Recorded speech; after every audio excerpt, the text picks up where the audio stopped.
آپ دیکھ رہے ہیں مسائل کا حل چینل۔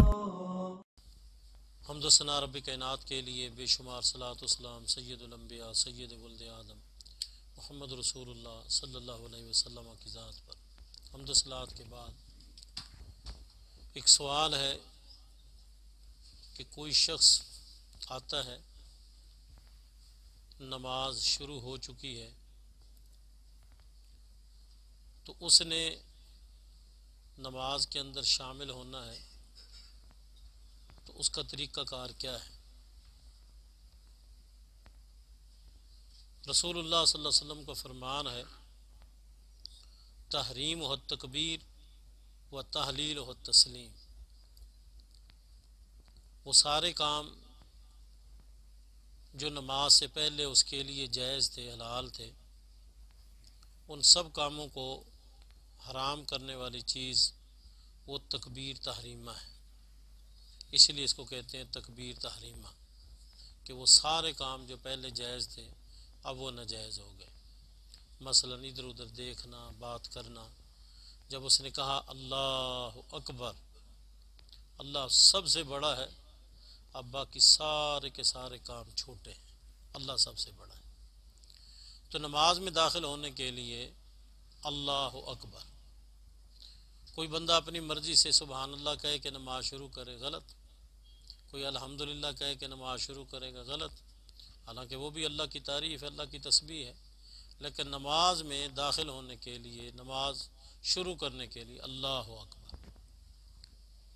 دوسرا سوال یہ پوچھا گیا ہے کہ اب امام رکوع میں ہے اور پیچھے سے کوئی آیا ہے، تو وہ نماز کا آغاز کیسے کرے؟ اللہ اکبر کہہ کے وہ کیا کریں؟ رسول اللہ صلی اللہ علیہ وسلم کا فرمان ہے، انما جعل الامام لیؤتم بہ، سوائے اس کے نہیں، امام اس لیے بنایا گیا ہے تاکہ اس کی اقتداء کی جائے۔ تو امام کی اقتداء کا تقاضا یہ ہے کہ امام جس حال میں ہے اللہ اکبر کہہ کے ہم نے اسی حالت میں چلے جانا ہے۔ اگر امام قیام میں، ہم بھی قیام میں۔ اگر امام رکوع میں، ہم بھی رکوع میں۔ اگر امام رکوع سے اٹھ کے کھڑا ہے تو ہم بھی ایسے ہی۔ اگر امام سجدے میں جا رہا ہے تو ہم سجدے میں جائیں گے۔ اگر امام سجدے کے اندر ہے تو ہم سجدے میں جائیں گے۔ اگر امام سجدہ کر کے بیٹھا ہے تو ہم اللہ اکبر کہہ کے بیٹھ جائیں گے۔ اگر امام تشہد میں ہے تو ہم اللہ اکبر کہہ کے تشہد میں چلے جائیں گے۔ تیسرا سوال کہ کوئی شخص آتا ہے اور وہ آ کے رکوع میں مل جاتا ہے، کیا اس کی رکعت پوری ہوگی؟ یہ رکعت اس کی شامل ہوگی، شمار کی جائے گی، یا اس کو یہ دوبارہ پڑھنی پڑے گی؟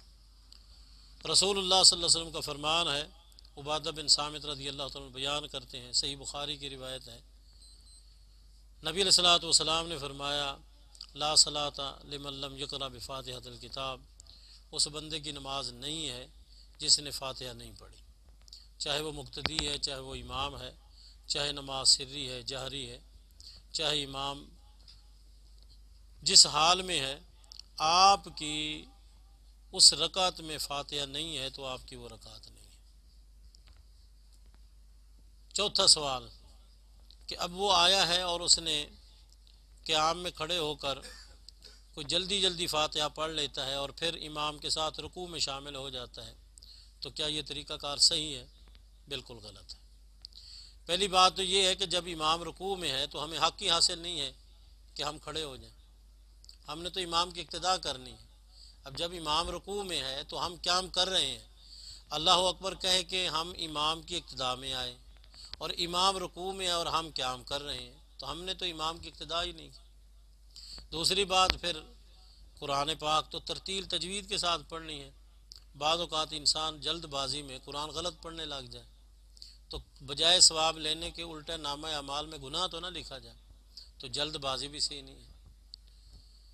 پھر کچھ لوگ کہتے ہیں کہ جی قیام اس نے کر لیا ہے تو پھر وہ رکوع میں چلا گیا، اللہ اکبر کہہ کے پہلے قیام کیا پھر رکوع میں چلا گیا، تو اس کا جواب تو میں نے پہلے دے دیا ہے کہ فاتحہ نہیں پڑھی، اس کی رکعت ہی نہیں ہے، اس کی وہ نماز نہیں شامل ہوگی۔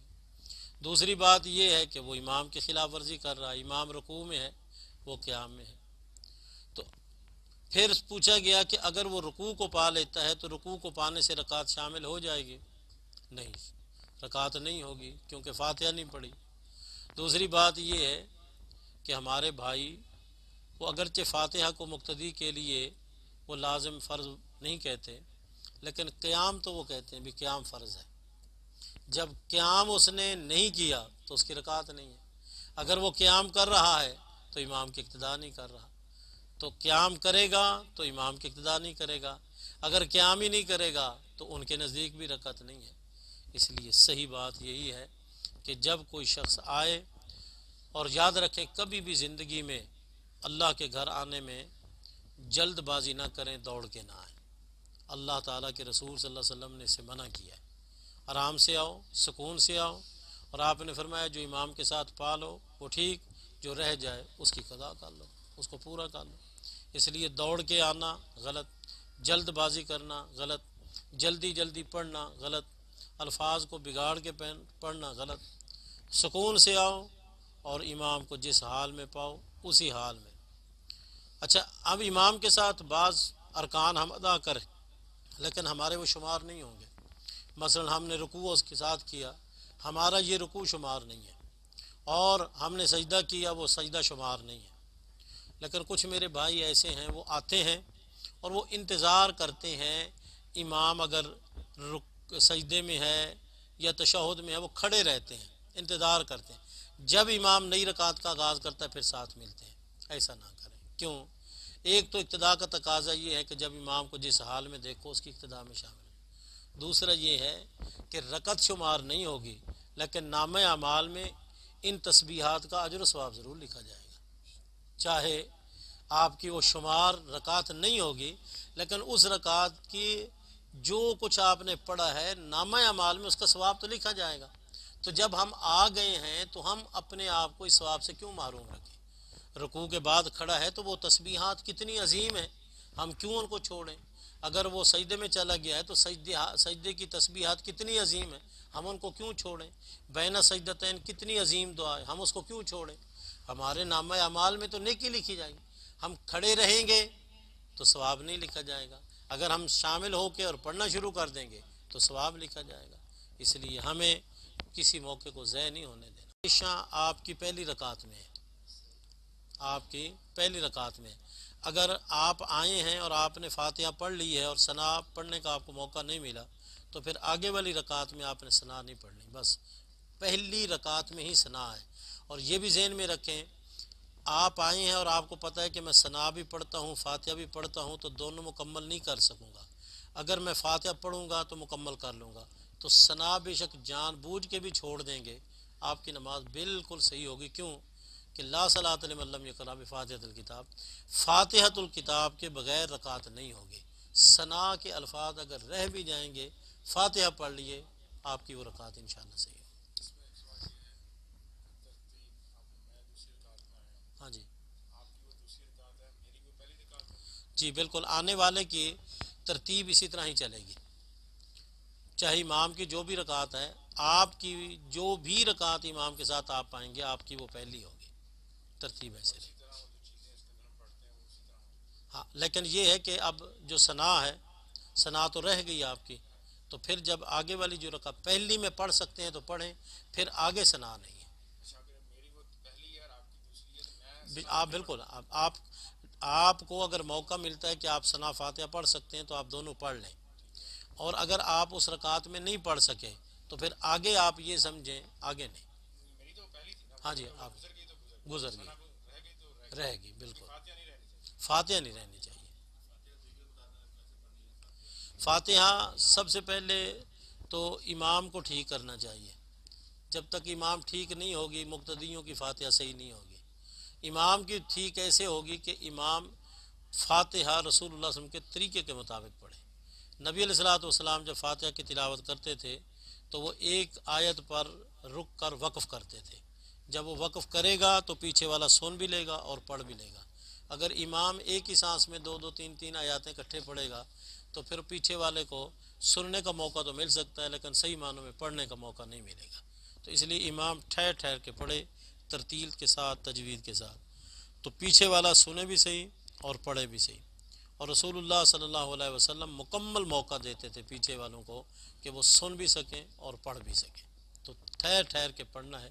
تو الحمدللہ رب العالمین، پھر وہ پیچھے والا کہے الحمدللہ رب العالمین۔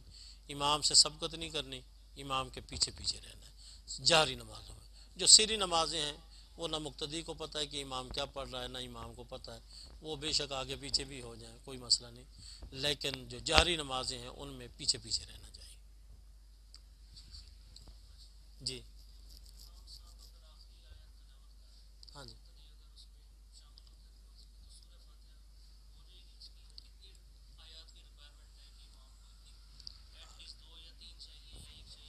ہاں دیکھیں رسول اللہ صلی اللہ علیہ وسلم کا جو معمول تھا، آپ مغرب کی نماز میں سورت بینہ سے لے کر والناس تک یہ صورتیں پڑھتے تھے، اور عشاء کی نماز میں بروج سے لے کر بینہ تک پڑھتے تھے، اور صبح کی نماز میں حجرات سے لے کر اور سورت بروج تک پڑھتے تھے۔ تو اس کا مطلب ہے امام کو ان چیزوں کا خیال رکھنا چاہیے، اتنی قرات کرنی چاہیے۔ اور رسول اللہ صلی اللہ علیہ وسلم مقتدیوں کا خیال نماز میں بھی کرتے تھے۔ اب اگر کوئی پیچھے سے ساتھی آئے ہیں تو نبی علیہ الصلوۃ والسلام ان کی وجہ سے قرات کو لمبا بھی کر دیتے تھے، اور نبی علیہ الصلوۃ والسلام مقتدیوں کی وجہ سے قرات کو مختصر بھی کر دیتے تھے، اور نبی علیہ الصلوۃ والسلام اگر ساتھی جلدی آ جاتے تو بعض اوقات جلدی بھی نماز پڑھا دیتے تھے، اگر ساتھی لیٹ آتے تو رسول اللہ صلی اللہ علیہ وسلم ان کی خاطر انتظار بھی کر لیتے تھے۔ یعنی امام کو مقتدیوں کے ساتھ جو معاملہ ہے وہ بڑا پیار اور محبت والا اور ہمدردی والا ہے، تو ہر طرح کا خیال رکھنا چاہیے امام کو، مقتدیوں کا۔ اسی طرح مقتدیوں کو بھی کوشش کرنی چاہیے کہ جس چیز کا ٹائم مقرر ہے وہ بر وقت ہے۔ الحمد کا سوال اور تھا سر، جی یہ کہہ رہے تھے بھی کتنی آیات امام کی باقی ہوں تو بندہ پیچھے سورہ فاتحہ پڑھ لے، اس بارے میں۔ ہاں، ان کا سوال یہ ہے کہ دیکھیں اب جب امام جتنی بھی آیات پڑھیں، امام پابند نہیں ہے مقتدی کا، مقتدی جو ہے وہ اپنا فاتحہ شروع کر دے، تو اس کے بعد اگر وہ دیکھتا ہے کہ امام نے رکوع میں چلا گیا اور اس کی ایک دو آیاتیں رہ گئی، وہ تو آرام سے پڑھ کے ساتھ جا سکتا ہے۔ اگر اس کی زیادہ رہتی ہے تو پھر وہ فاتحہ کو وہیں ترک کر دے، امام کے ساتھ رکوع میں چلا جائے اور یہ رکعت دوبارہ لوٹائے گا۔ اور ویسے امام کو یہ خیال رکھنا چاہیے کہ بعض اوقات جس طرح پانی نہیں ہوتا، وہ لوگ وضو کرنے والے زیادہ ہیں، تو اس صورت میں امام کو قرات لمبی کرنی چاہیے تاکہ لوگ جو ہے نا وہ آرام اور سکون سے شامل بھی ہو جائیں اور اپنی جو ہے وہ فاتحہ وہ بھی تسلی سے پڑھ لیں، تو یہ خیال رکھنا چاہیے۔ باقی اگر کوئی آیا ہے تو اس میں جلد بازی نہیں کرنی، قرآن کو تیزی سے نہیں پڑھنا، غلط نہیں پڑھنا، اور یہ ہے کہ اگر ایک دو آیاتیں ایسی رہتی ہیں کہ وہ پڑھ کر آرام سے امام کے پیچھے رکوع میں آ کے تسبیحات اپنی پوری کر سکتا ہے، پھر وہ مکمل کر لیں۔ اگر اسے یہ ہو کہ میں یہ پڑھوں گا تو میں تسبیحات نہیں پوری کر سکوں گا، تو پھر وہ وہیں چھوڑ دے اور چلا جائے امام کے ساتھ رکوع میں، اور یہ رکعت بعد میں پڑھ لے۔ اللہ تعالی ہم سب کو قرآن و سنت سمجھنے اور عمل کرنے کی توفیق عطا فرمائے۔